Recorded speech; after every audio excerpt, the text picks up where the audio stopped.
Welcome to The Explainer. Today, we are going to crack the code on two of the most common and, let's be honest, sometimes confusing academic citation styles, APA and MLA.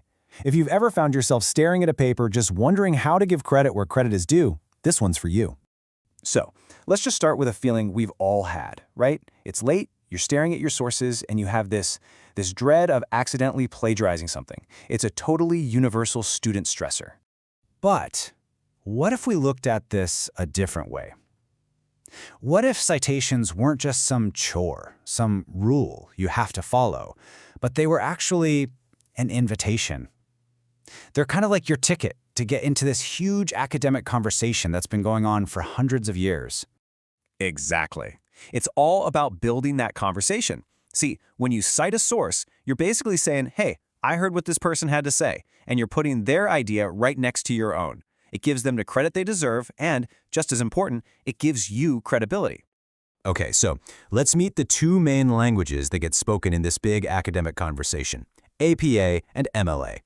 Now, at first glance, they just look like a bunch of random rules, right? But each style is really built for the subjects that use it. So APA is the go-to for the sciences. We're talking psychology, business, education, where knowing when something was published is absolutely critical. MLA, on the other hand, well, that's the language of the humanities, literature, the arts, media studies. And this slide is the secret decoder ring. Seriously, if you get this one thing, everything else will make sense. APA is all about the date, because in science, the newest research is king. But MLA, it's all about the author, celebrating the person who actually created the work. This one little difference explains pretty much every formatting thing we're about to see. All right, let's see how this all plays out in the real world. We'll start with the thing you'll do most often, the in-text citation. You know, that little note you stick in parentheses right after a quote or an idea you've borrowed. Check this out. This perfectly shows that core focus we were just talking about. Look at the MLA example. It's clean, it's simple, just the author's name and the page number. But APA, it's got the author, the year right up front, and even a little P for the page. It's all about being precise and showing how current that source is. Okay, now for the grand finale of your paper, that big, long list of every single source you used. But before you even start typing, what do you even call the page? Yeah, it seems like a tiny thing, but it's important. In APA, you call your list references. In MLA, it's works cited. If you get this title right, you're already off to a great start. So the real differences are in the details, and this slide lays it all out. Just look at APA. The year comes right after the author's name. Again, it's all about showing how current it is. The author's first name is just an initial. And the article title? Notice how only the first word is capitalized. Now look at MLA. You use the author's full first name, the year is kind of buried later on, and the title uses title case, where you capitalize all the major words.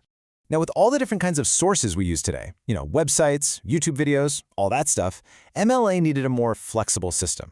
So they came up with this really brilliant idea called the container. The idea is actually super simple. Your source exists inside something else. And here's how it works. You can think of these 9 elements as a checklist.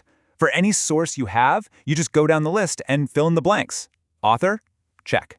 Title of the source? Check. Title of the container? Check. And so on. And if one of the elements doesn't apply, no big deal. You just skip it. It's like a universal grammar for all citations. And this is what makes the system so powerful. So let's say you found a journal article. That's your source. It's inside a journal, right? That's container number 1. But maybe you found that journal through a database, like JSTOR. Well, that's container number 2.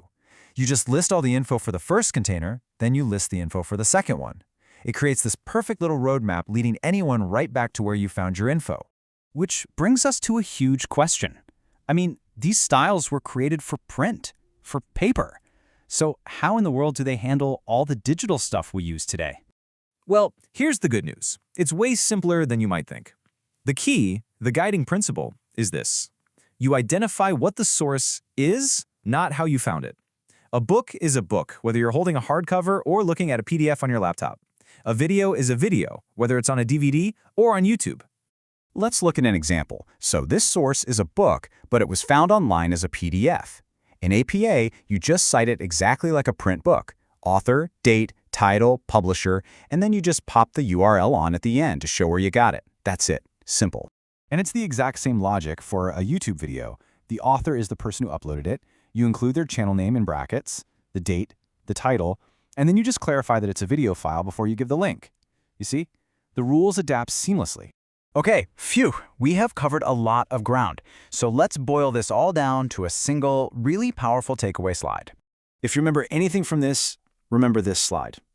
Seriously, these are the 4 biggest differences between the 2 styles. Your in-text citation, the name of your bibliography, how you format the author's name, and how you capitalize titles. If you can keep these 4 things straight and just be consistent, you've already won like 90% of the battle.